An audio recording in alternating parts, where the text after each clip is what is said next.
Hello, I'm Dr. Laura Wiedenhop, and this webinar is intended to provide guidance for completing the Recruit Recertification application in EdVera, and this is for schools certified to recruit in Missouri. This webinar is being recorded in March of 2019, and while we make small changes to our documents from time to time, the real documents you work with may be a little different than what I show here, but the general process should be the same or very similar.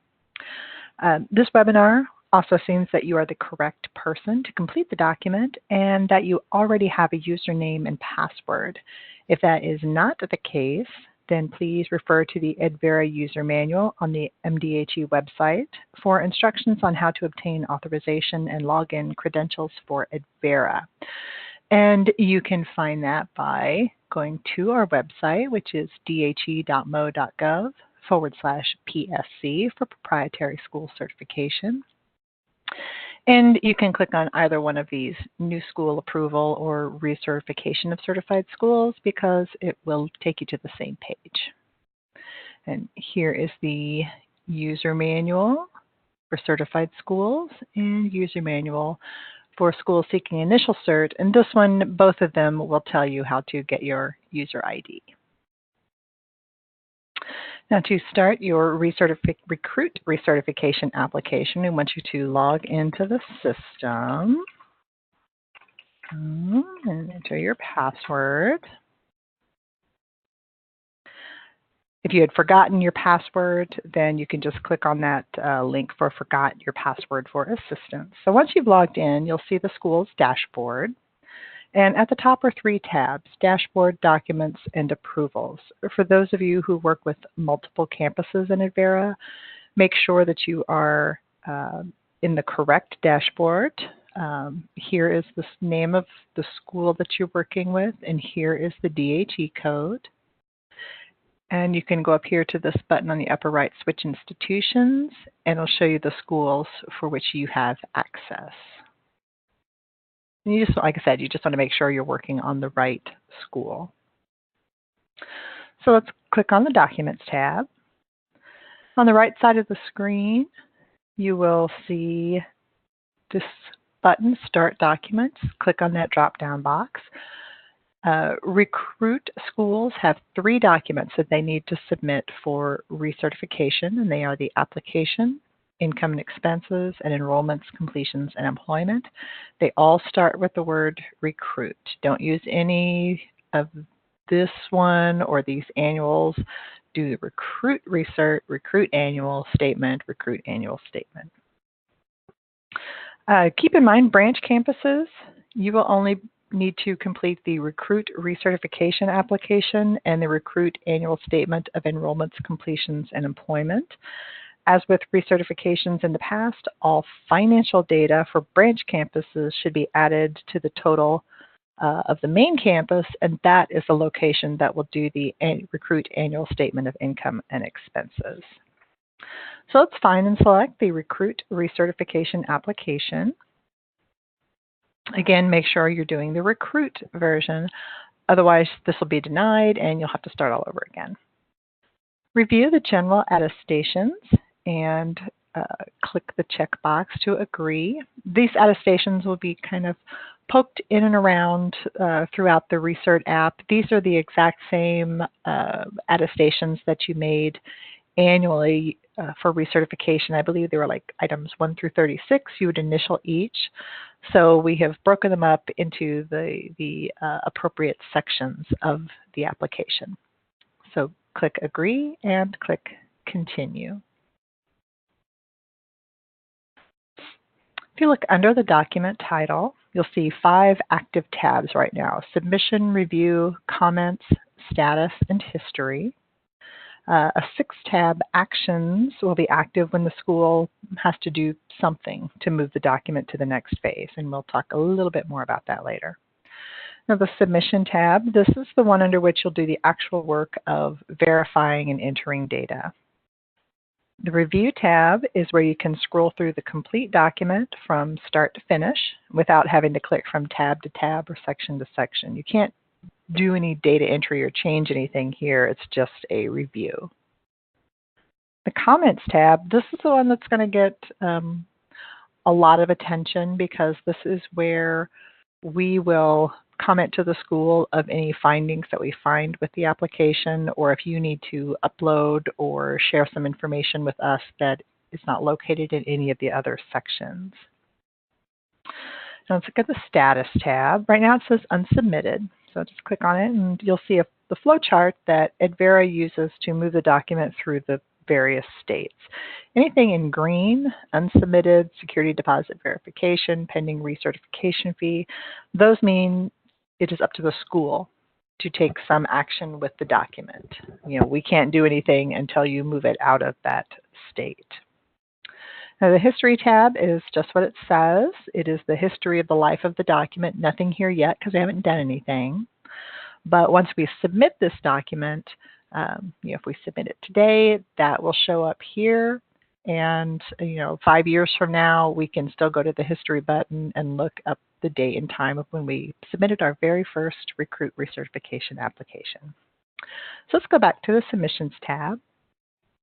The Recert app itself is divided into 4 sections: Institutional, Personnel, Program, and Student Services Standards. So on this first one, Institutional Standards, EdVera will display general information about the school and its mailing address, mailing not physical, your mailing address, and just answer the question, is this right? Yes or no. If it is correct, just hit that radio button. If it is incorrect, then we have a little issue. We hope that you would have completed any location changes prior to starting the Recruit Recertification application, but if you haven't, here is how you'll do that. You'll click No, and then you will go to the MDHE website. On the right hand is a button called Substantive Change Reporting. You want to click that. And you want to find Change of Location. So this is a list of items that you will have to submit along with payment of a $100 processing fee. We do request to have all of this information at least 30 days before the move, if possible. However, if you have changes to the mailing address only, then all you have to do is send us an email, or you can go up to the comment section and say, hey, change mailing address to 123 Main Street, whatever it might be. Go. Okay, so we're going to go ahead and assume, you see here the comment was added. We're going to go ahead and assume that all this information is correct, so we'll click yes. Questions 2 through 4 ask about accreditation. I believe most of our, if not all of our Recruit schools are already accredited, but this is asking, have you received initial accreditation, yes or no? So probably no. If you happen to be unaccredited, just click unaccredited. Has the school renewed its accreditation since the last recert? If it has, click yes. And then just click here and you can just upload whatever the most recent verification documentation from your accrediting agency. Let's see if it'll let me upload stuff here. Now let's upload something simple. Have a Sarah manual. Everybody loves Sarah. Then you see it will attach here. Let that think. This last question says, has the school been subject to any disciplinary actions? And that's either institutional or programmatic that has not been previously disclosed to the MDHE. So if you have not been in contact with us, specifically not your accreditor, if you have not been in contact with us about any type of discipline that your school may be under with your accreditor, then you would say yes, and you would upload information about those findings and disciplinary actions. If you have not, you just click no, and we're cool. So I always want to make sure anytime we put information up here, you save first. And, it's kind of a learning experience for everybody. When can we move on to the next section, and when do we have to save and then move on? So rather than take any chances about losing any data, we save first, and then we save and proceed to the next section. So this next section is on personnel. Again, here's 2 of our attestations. You want to check those, that you agree. And you see the small table here is asking the number of administrators and faculty members that you have and how many are full-time and how many are part-time. You do have to put some number in here, even if it's 0. Well, it's not negative, it's 0. But, you put however many, it might be. This in there. And since we've entered stuff in here and we have to do some other stuff, I'm going to go down and I'm going to save it, just in case. Our next section is, let me remind you on one thing here on the personnel, and I've got it right here. If somebody is both an administrator and a faculty member, you don't count them as one full-time and one part-time or both full-time. You count them both as part-time. Okay, so the next section is key administrative personnel. There are 6 key administrative functions, 7 if we include the president. And they are the campus director, chief academic officer, finance officer, data coordinator, state licensing liaison, and the student financial assistance officer. You must have someone identified for each function or your document will be reverted. If the information that is shown here is correct and you have all 6 key functions and this excuse me, and someone named for each, then that's good. You can just go to the next section. If you'll see what I've got here, there's only 5 and we are missing a key administrative person, and that is the campus director. So we have already we've already saved, so all of this stuff is going to be saved in case something weird happens. But as I'm missing someone, I'll need to click the New Administrative Personnel button, and we will add them. So what EdVera will do here, it will pull up everybody attached to your school right now, and it will put their email addresses in here, and you can just pick them to see if they exist. So Barry, I'm going to go ahead and pick him, and we'll click continue. But let's say it's somebody brand new and they're not in the system at all. That's okay. How do you add a brand new person? You click the Add User button. You'll enter their email. You'll click Next, and then the next screen will just ask you for the person's first and last name. You'll enter it and submit it, and then it will take you right back to this screen, but that person's email will then be right here. So let me kind of demonstrate that. Say with our friend Dory, who is unfortunately no longer here. Dory's retired. Yay, Dory. You would just, because Dory's already in the system, we would just add her, but if not, there would be a box here to enter a first name and a box to enter the last name. So you do that and you click Add. And now she shows up in this drop-down box. Okay, so we'll click Barry, continue. And so now this is asking what is his title, and we'll say he's the campus director. What is his phone number? You'll enter that information. Upload a copy of his resume, and then we'll come down here and he is the main campus director. And we also want him to receive the certificate of approval once everything is finalized. I'm going to say it about this and about these. You can only have one person to receive the certificate of approval because there's only one certificate. And likewise with each of these administrative functions, there can be only one person per function. Like, let me save real quick. So for example, if I had put state licensing liaison there as well, then because we already have a state licensing liaison, that would mean that there were 2 approved for that institution, and that is incorrect. So, okay, so we will go back to our documents. And now our administrative personnel form is in pending approval status, which means that it is up to the DHE to go in and review and approve it. So if we have any questions about him, then we would revert it and we'd put something in the comment section But if we're okay with it, we would go ahead and say, yeah, that's fine, go ahead. What we do in the background is we go kind of behind the scenes in EdVera, and we update our documentation and information as to what roles that individual plays. So he was the campus director. Okay, so I'm going to update this. I'm going to just refresh the screen. And you see that's disappeared because the department has approved it. If you go into your document archive is where you see all the documents that have been approved, denied, whatever. There's nothing more for the school to do on those documents. So let's go back into our Recruit Recert app. I just double clicked on it. You can also, let me go back here for a second. Like I said, I just double clicked, but you can also, can you do that? We don't want to submit it yet.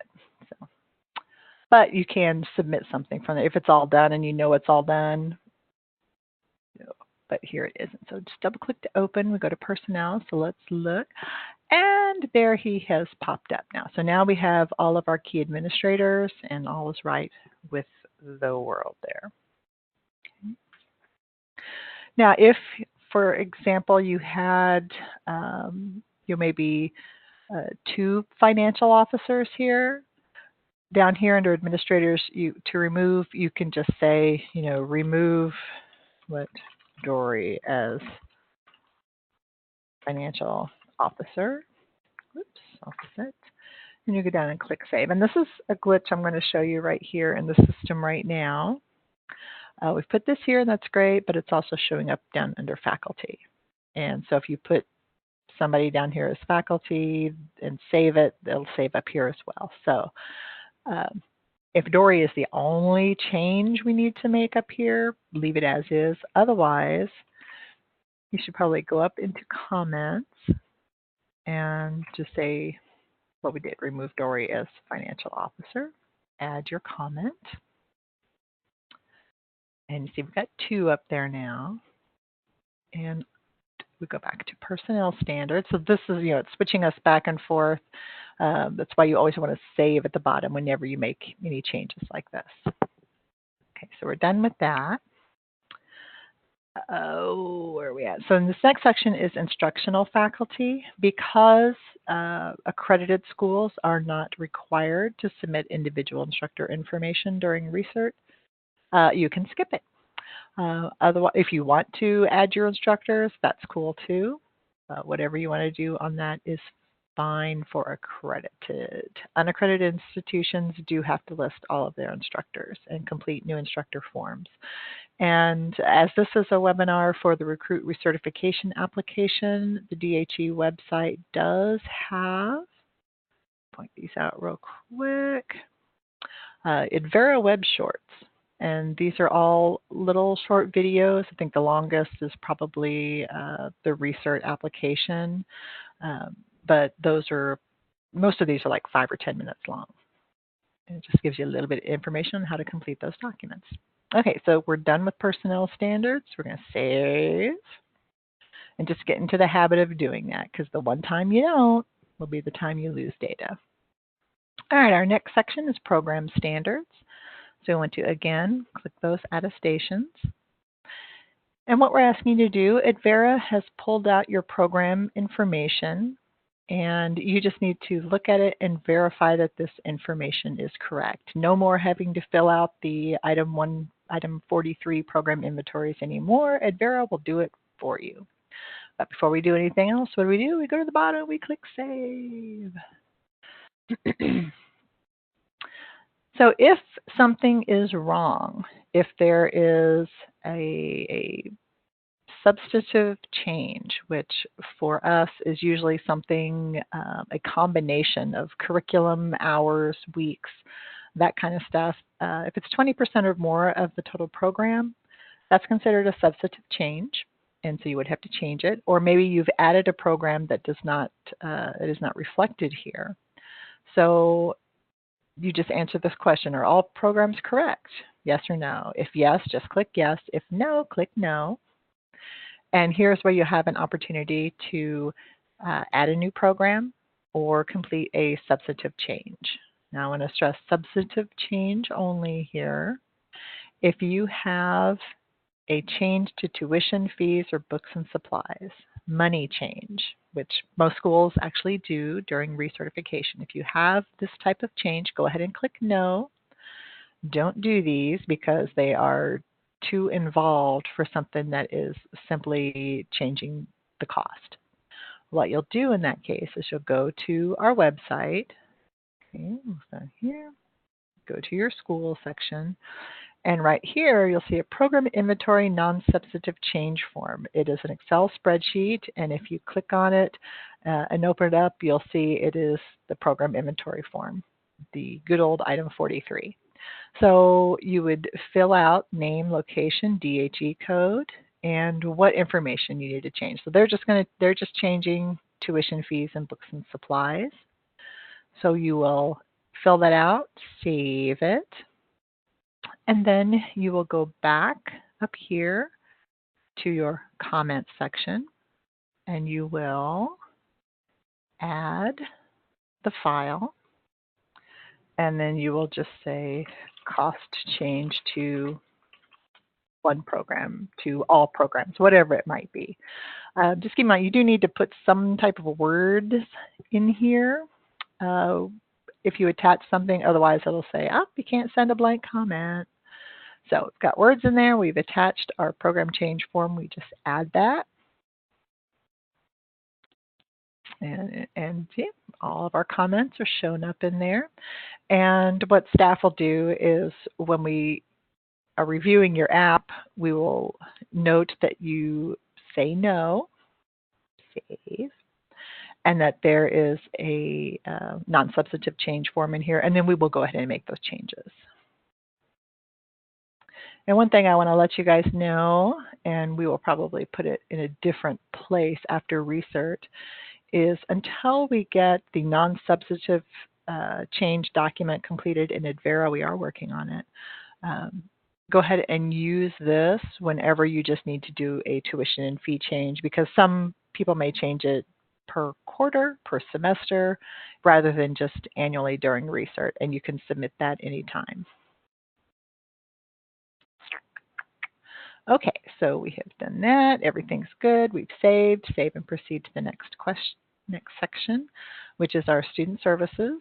Again, you want to click your attestation, and I'm going to go all the way to the bottom and save. So these are your exhibits. This is your publications, your catalog and handbook.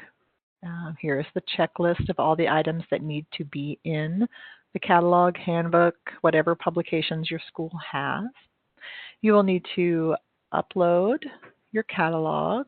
So we're making heavy use of the NC SARA manual.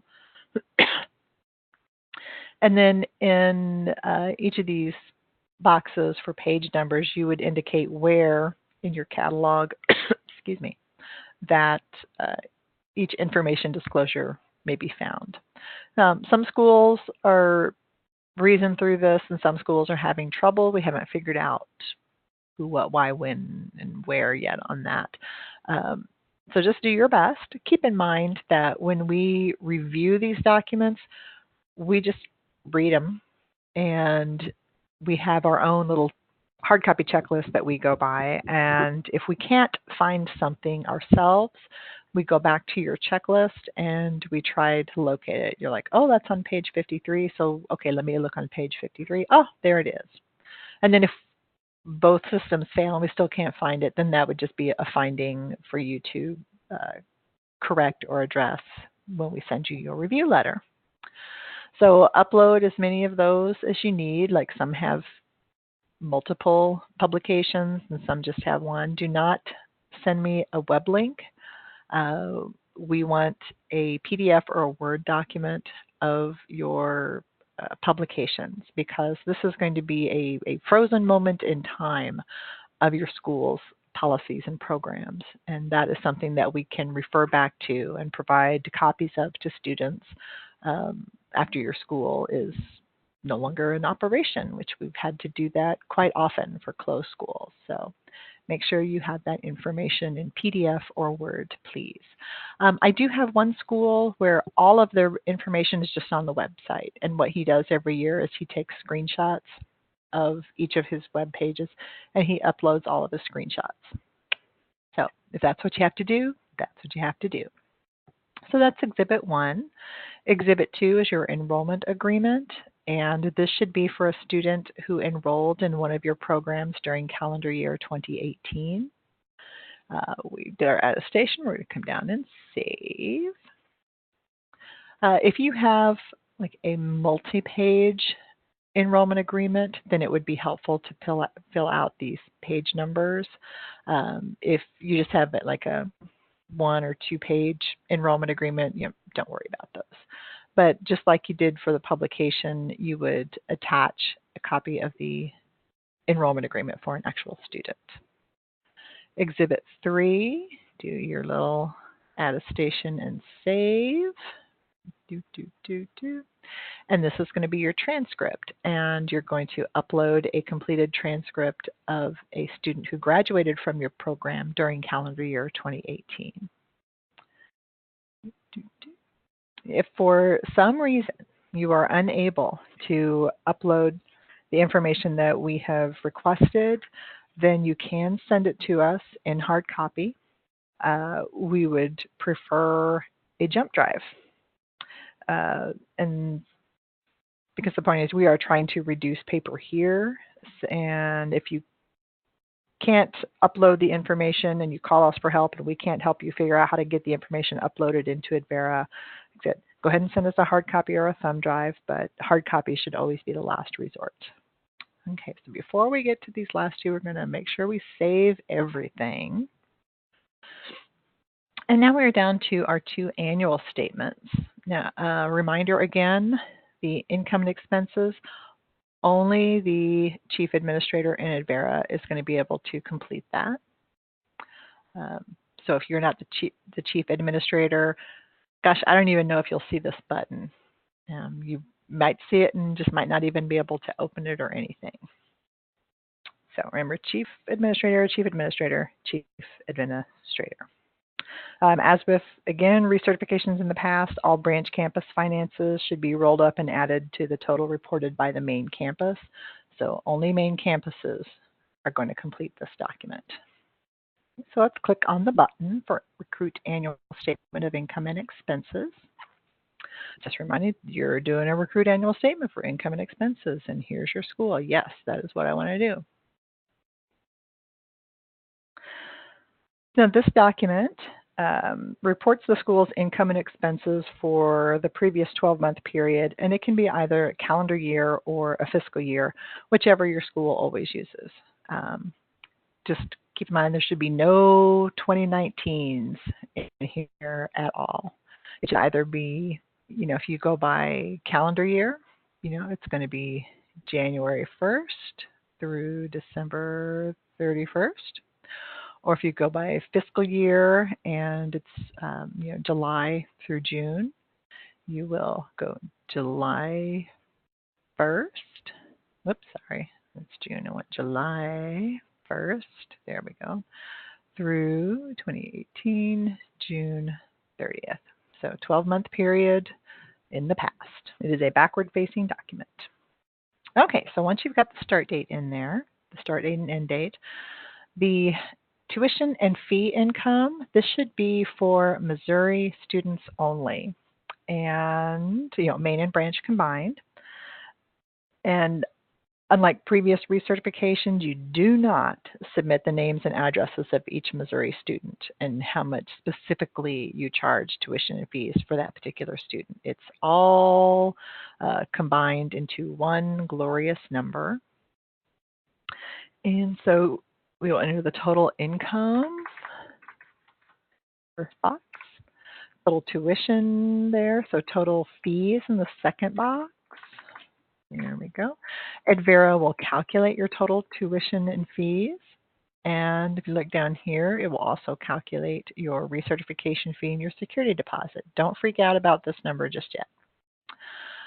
The other income line is your books, tools, and supplies that you charge to Missouri students. And we would also like you to add all of your other income that is non-Missouri student related. And the reason for that is it gives us a better idea of how financially secure your school is. So all other income there. You'll go down here under expenses. What's your payroll? So let's say 18 and non-payroll. There we go. So unfortunately, this school is not doing so well this year, but we take away a 0 and don't do that. Just actually give us the real number. We're not going to gag you just because of 1 year of not being in the red. So we look at this number here, recertification fee. We're not going to charge $14,000. The maximum we charge for recertification is $5,000. This is a glitch in the system. They are working on it. Let's see, I'm recording this March 22nd. Sienna knows about it. They're working on the bug fix. By the time you guys do this